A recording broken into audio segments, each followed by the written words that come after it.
Hello students, this is Anjum from Maharaja Agarsen School Hisar. Yesterday we discussed the chapter Organizing Structure and its first part, that is the Functional Organizational Structure. Today we discuss the next topic, that is the Divisional Organization Structure. क्या होता है divisional organising structure? विभागीय ढांचा। सबसे पहले हम इसकी definitions करेंगे। It refers to the division of whole enterprise according to the major product be manufactured by it. देखो, जब हमने फंक्शनल ऑर्गेनाइजिंग स्ट्रक्चर किया था तो हमने सारी संस्था के एक्टिविटीज को उनके कामों के अकॉर्डिंग डिवाइड किया था, जैसे कि प्रोडक्शन का, परचेज का, सेल का, पर्सनल का। लेकिन डिविजनल में क्या होता है, इसे हम एक बार फिर समझेंगे कि एक संस्था जब एक से ज़्यादा प्रोडक्ट को मैन्युफैक्चर करती है तो वो अलग अलग डिपार्टमेंट बना देती है और उसके अकॉर्डिंग उनके काम को डिवाइड किया जाता है। अगर हम थोड़ी इसकी इजी लैंग्वेज लिखना चाहते हैं तो हम ऐसा भी लिख सकते हैं कि when the organising is large in size and producing more type of product, then activity relating to one product are grouped under by one department. कि जब संस्था का साइज बहुत बड़ा होता है, संस्था एक से ज़्यादा प्रोडक्ट को मैन्युफैक्चर करती है, तो वो उन सब प्रोडक्ट्स के लिए अलग अलग डिपार्टमेंट बना लेती है। इसकी डेफिनेशन को और क्लियर करने के लिए हम एक डायग्राम देखेंगे। देखिए, इस डायग्राम में हमने सबसे पहले शेयर होल्डर्स को दिखाया है, जैसा कि हमने कल अपने फंक्शनल में भी दिखाया था कि सबसे पहले हमारे कंपनी के शेयर होल्डर्स होते हैं जो कि कंपनी में पैसा इन्वेस्ट करते हैं। फिर उनके द्वारा कुछ पर्सन्स को अपॉइंट करके हमारे बोर्ड ऑफ डायरेक्टर्स का की एक डिपार्टमेंट बना दिया जाता है। फिर उन डायरेक्टर में से के द्वारा एक जनरल मैनेजर को अपॉइंट किया जाता है। ये तीनों स्टेप हमारे फंक्शनल की तरह सेम है, लेकिन वहाँ पर जब हमने फंक्शनल स्ट्रक्चर किया था वहाँ हमने इसको 4 पार्ट में डिवाइड कर दिया था। हमने वहाँ पर प्रोडक्शन का, सेल का, इस तरीके से डिपार्टमेंट बनाए थे। लेकिन यहाँ देखिए हमने क्या किया। जनरल मैनेजर, हमने यहाँ पर कंपनी एक प्रोडक्ट मैन्युफैक्चर नहीं कर रही है, 2 कर रही है, जैसे कि मेटल का और प्लास्टिक का। यहाँ 3 भी हो सकते थे, 4 भी हो सकते थे, ये कितने भी हो सकते हैं। तो कंपनी के द्वारा 2 प्रोडक्ट मैन्युफैक्चर किए जा रहे, तो मेटल के प्रोडक्ट के लिए जो हमने फंक्शन का काम किया था, सारे डिपार्टमेंट अलग है। वहाँ पर प्रोडक्शन का डिपार्टमेंट, मार्केटिंग का, फाइनेंस का, पर्सनल का, वो केवल मेटल के काम को देखेगा। और प्लास्टिक के लिए हमने अलग डिपार्टमेंट बना दिए, प्रोडक्शन का, मार्केटिंग का, फाइनेंस का, पर्सनल का। ये हमारा ओनली प्लास्टिक प्रोडक्ट को देखेगा। देखो, जब हमने फंक्शनल किया था तो पूरी ऑर्गेनाइजिंग के काम को प्रोडक्शन डिपार्टमेंट देख रहा था, मार्केटिंग को देख रहा था। वहाँ हमने अलग अलग डिवीज़न नहीं बनाए थे, लेकिन यहाँ हमने अपने प्रोडक्ट के अकॉर्डिंग अलग अलग डिवीज़न बना दिए हैं कि मेटल का काम अलग व्यक्तियों द्वारा देखा जाएगा और प्लास्टिक का काम अलग व्यक्तियों द्वारा देखा जाएगा। तो इस तरीके से हमारा फंक्शन और डिवीज़नल का डिवीज़न हो जाता है। लेकिन अब अगर हम डिवीज़नल स्ट्रक्चर करते हैं, कल हमने फंक्शनल के एडवांटेज डिसएडवांटेज किए थे। अगर हम डिविजनल स्ट्रक्चर करते हैं तो हमें क्या इसके फायदे हैं? First, development of divisional head. देखो, जब हमने एक मेटल का डिपार्टमेंट बनाया और एक प्लास्टिक का डिपार्टमेंट बनाया, तो वो दोनों डिपार्टमेंट के व्यक्ति जब अपने अपने फंक्शन को देखेंगे, मेटल वाला अपनी परचेजिंग को देखेगा, अपनी मार्केटिंग को देखेगा, अपनी फाइनेंस को देखेगा, तो उनके अंदर एक स्किल डेवलपमेंट हो जाएगी। तो वो पूरी एक्टिविटीज़ को अकेले हैंडल कर सकते हैं, क्योंकि वो अपने अपने प्रोडक्ट की तरफ ध्यान दे रहे हैं।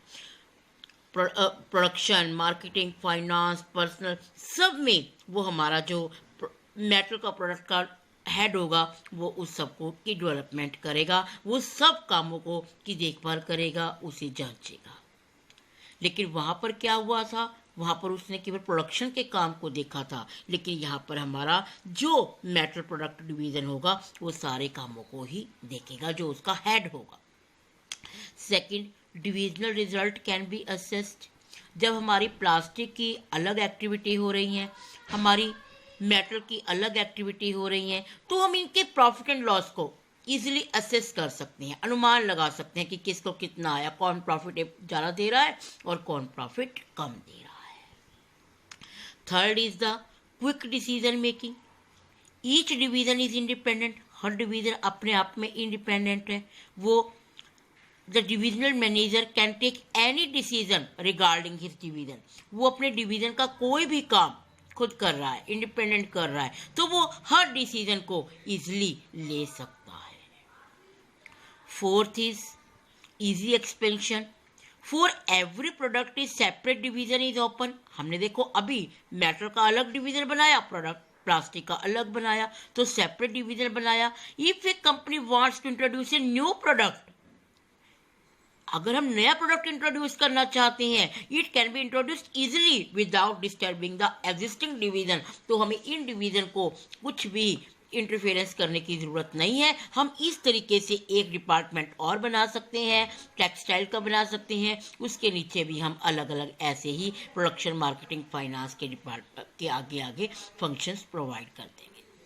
तो अगर हम डिवीजनल ऑर्गेनाइजेशन करते हैं तो हमारे डेवलप हेड की डेवलपमेंट होती है, हम इजीली प्रॉफिट को असेस कर सकते हैं, हम डिसीजन इजीली ले सकते हैं, और हमें अगर अपने बिजनेस को एक्सपेंड करना है तो वो भी हम इजीली एक्सपेंड कर सकते हैं।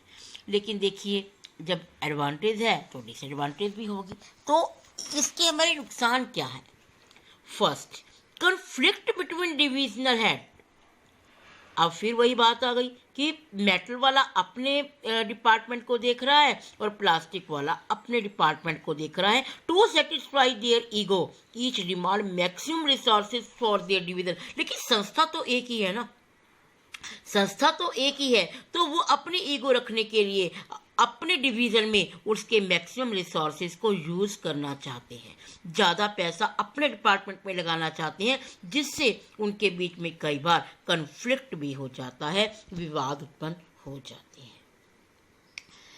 Second is duplicacy of function. देखो, वहाँ हमने जब फंक्शनल ऑर्गेनाइजिंग किया था तो हमारा सारा एक डिपार्टमेंट बनाया था जो प्रोडक्शन का काम देख रहा था, एक बनाया था मार्केटिंग का। लेकिन यहाँ पर हमारे जितने डिवीज़न होंगे तो हमने उन सब के अलग अलग production, marketing, finance, personal appoint किए। तो इससे हर काम हमें बार बार रिपीट करना पड़ेगा, जिससे फर्म की कॉस्ट भी इंक्रीज हो जाएगी। Third is the selfish attitude. Every division try to display better performance, times even at cost of other division. हर कोई डिपार्टमेंट क्या दिखाना चाहता है? अपने डिवीजन की बेस्ट परफॉर्मेंस दिखाना चाहता है, तो उनके अंदर सेल्फिश की भावना आ जाती है, जो कि हमारी फर्म के लिए सही नहीं होती। तो इस तरीके से डिविजनल ऑर्गेनाइजेशन के हमारे कुछ एडवांटेज थे, कुछ डिसएडवांटेज थे। लेकिन जैसे हमने किया था कि फंक्शनल ऑर्गेनाइजिंग स्ट्रक्चर हमारा वहाँ हमें लगाना चाहिए जहाँ पर हमारी बिजनेस का साइज लार्ज होता है, जहाँ हमें स्पेशलाइजेशन की नीड होती है, तो उसी तरीके से हमें डिविजनल कहाँ लगाना चाहिए? डिविजनल लगाने के लिए हमें वहाँ लगाना चाहिए जहाँ पर हम एक से ज़्यादा प्रोडक्ट मैन्युफैक्चर करते हैं, वहाँ हमें डिविजनल ऑर्गेनाइजिंग स्ट्रक्चर लगाना चाहिए। और जब हमारे बिजनेस का साइज बहुत ज़्यादा बड़ा है, लार्ज एनफ, तब हमें ये लगाना चाहिए। और जब when different manufacturing technology and marketing method are required, और जब हमें अलग अलग कामों के लिए अलग अलग टेक्नोलॉजी चाहिए, अलग अलग एक्टिविटीज़ चाहिए, अलग अलग मेथड्स चाहिए, तब हमें डिविजनल ऑर्गेनाइजिंग स्ट्रक्चर चाहिए। इस तरीके से हमारे इस चैप्टर में केवल ये दो ही स्ट्रक्चर हैं, एक फंक्शनल ऑर्गेनाइजिंग स्ट्रक्चर और एक हमारा है डिविजनल ऑर्गेनाइजिंग स्ट्रक्चर। लेकिन अब हमारा एक लास्ट क्वेश्चन और इसका बनता है कि क्या डिफरेंस होता है हमारे फंक्शनल ऑर्गेनाइजिंग स्ट्रक्चर और डिविजनल ऑर्गेनाइजिंग स्ट्रक्चर में। देखिए क्या डिफरेंस है हमारा function. First is the formation. जो फंक्शनल ऑर्गेनाइजिंग स्ट्रक्चर है वहाँ पर हमने जो इसका डिवीज़न किया है वो उनके काम के बेस पर किया है, उनके फंक्शन के बेस पर किया है। लेकिन डिविजनल में हमने प्रोडक्ट के बेस पर डिवीज़न किया, जैसे मेटल का और हमारे प्लास्टिक का। अकाउंटेबिलिटी, यहाँ पर हमें डिफ़िकल्ट होता था कि हम किसको अकाउंटेबल ठहराएं, क्योंकि पूरे डिपार्टमेंट का काम वो प्रोडक्शन का देख रहा था। लेकिन यहाँ पर हम इजीली अकाउंटेबल उसे ठहरा सकते हैं। इकोनॉमिक कॉस्ट, फंक्शनल हमारा थोड़ा सा इकोनॉमिकल है, सस्ता है, लेकिन वहाँ पर हमारी कॉस्ट ज़्यादा पड़ती है क्योंकि सारे कामों के लिए अलग अलग डिपार्टमेंट बनाए जाते हैं। Fourth is development of manager. Less chance as manager become specialised in one function only. यहाँ पर हमारा पूरा मैनेजर सारे कामों को देख रहा था तो वो केवल एक ही काम में परफेक्ट हुआ। ये fifth point is autonomy of operation. देखिए जो फंक्शनल स्ट्रक्चर होता है उसमें हमारी लेस ऑटोनॉमी ऑफ एक्शन होती है। ऑटोनॉमी मीन्स क्या होता है, स्वतंत्रता, कि यहाँ पर हमें सारा काम अपनी संस्था के अकॉर्डिंग करना पड़ता है, उन जनरल मैनेजर के अकॉर्डिंग करना पड़ता है, उनको कम ऑटोनॉमी होती है। लेकिन डिविजनल में हमें थोड़ी ज़्यादा ऑटोनॉमी होती है। नेक्स्ट पॉइंट इज सूटेबल, कि ये कहाँ उचित रहता है। फंक्शनल स्ट्रक्चर हमें सभी तरह की संस्थाएं, चाहे हमारी कोई संस्था हो, हम उसके लिए हमारा फंक्शनल स्ट्रक्चर सूटेबल है। लेकिन डिविजनल स्ट्रक्चर हमारा वहाँ सूटेबल है जहाँ पर हमारी डाइवर्सिफाइड फर्म हो, फर्म एक से ज़्यादा प्रोडक्ट को मैन्युफैक्चर करते हो। इस तरीके से हमारा ये चैप्टर कंप्लीट हो गया है। इस चैप्टर में क्या क्या क्वेश्चन बनेंगे: define organising structure, right its type, divisional structure, its advantage disadvantage, functional structure, its advantage and disadvantage and difference between these two। आज आप इसके नोट्स प्रिपेयर करेंगे और इसे रिवाइज करेंगे। ओके।